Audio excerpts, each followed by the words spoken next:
Kyle Beckerman. So this was my first big photo shoot with Sports Illustrated. It was my first cover. And this was one of the toughest shoots I had to do. I had only 1 minute with each player. So for this shoot, I got really, really ambitious. And I wanted to set up multiple lights and do multiple setups. My original idea for this shoot was to have 3 sets and have a total of 20 lights. But when we arrived on set to set up, I ran into all kinds of problems. For some reason, the lights weren't properly triggering with the Pocket Wizards. I had Pro Photo B4s and 7Bs, and the +3 Pocket Wizards were not communicating well with the B4s. I've never had that issue before, but what better time to first have that problem when you have your first cover shoot for Sports Illustrated. Can't have it any other way. So what I ended up having to do with all the stuff we had to deal with is condense, and I had to strike out 2 of the sets that I wanted. And instead of using 20 lights, I ended up using only 10 lights for multiple looks and setups. Hey, it's Alexis here. Join me on this 10-part video series where I team up with Bay Photo and I bust out my silver and gold Sharpie and go over 10 images where I share my thought process on my lighting, my creative process, and the story behind the images and how they were made.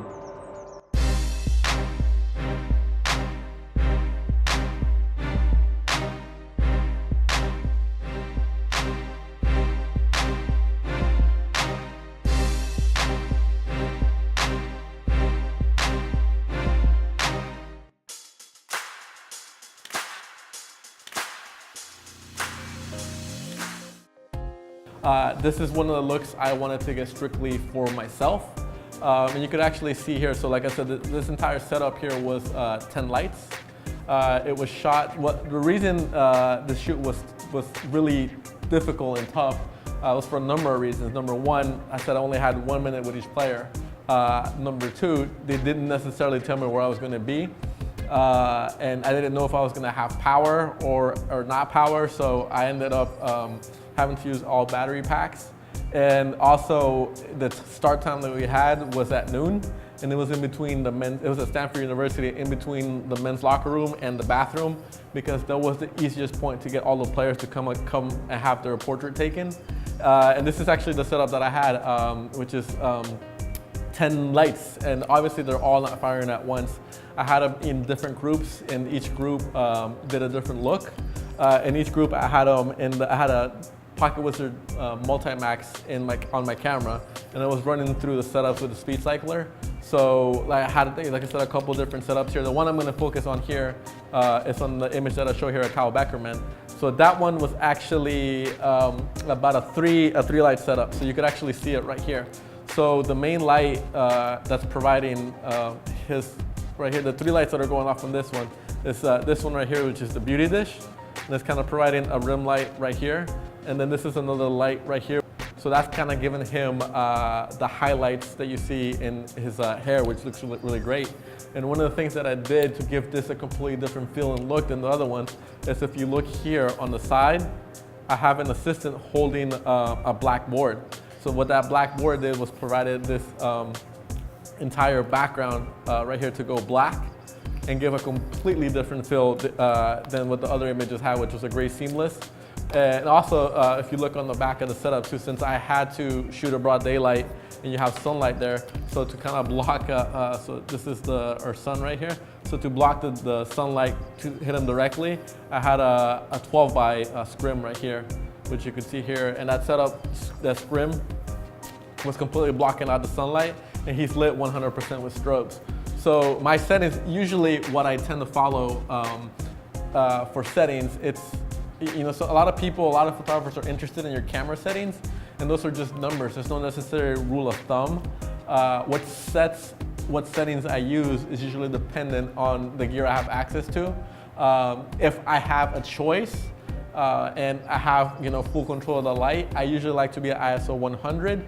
I like to be around f16 because I like everything in focus, and I max out my shutter sync speed. For this one, like I said, I was using battery packs, so I was at my ISO, and the shoot was at 100. I was at f14, and my shutter speed was maxed out at 1/200th of a second. So the reason why I like to do that, I said, is because I like my subjects to be 100% lit by my strobes. And the reason why I also like to be at a small f-stop, and because I like everything in focus. I like to be usually f14, like it's f16, f8. I've been at f22 sometimes. Is because a lot of the times, like when I'm doing shoots like this, when you only have 1 minute with your subject or a limited amount of times, last thing I want to do is get an amazing shot and then the eyes are out of focus and the image doesn't work. So I don't want to worry about the focus. I don't want to worry about usually the composition. I don't want to worry about the lighting. I like to have that all set so it's just me interacting with my subjects. And again, for this one, it was a really, really tough shoot because I only had 1 minute with each of them. And I really couldn't talk to the players. If I tried to talk to them to create rapport, I kind of had the PR person there telling me, hey, come on, you gotta go, you gotta speed it up. But thankfully, you know, all said and done, everything that went wrong in the shoot, I survived it.